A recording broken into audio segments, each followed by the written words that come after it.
Hello guys and welcome back to my channel. In this video I will show you how to download YouTube videos without using any software or a premium subscription. This is a quick and easy method that works directly within the YouTube app.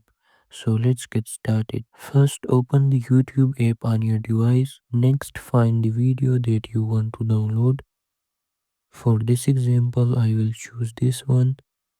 Once you are on the video page, you will notice a download button below the video. Simply tap on it and the video will start downloading instantly. After the download is complete, you can watch the video offline anytime by going to your library and then selecting downloads.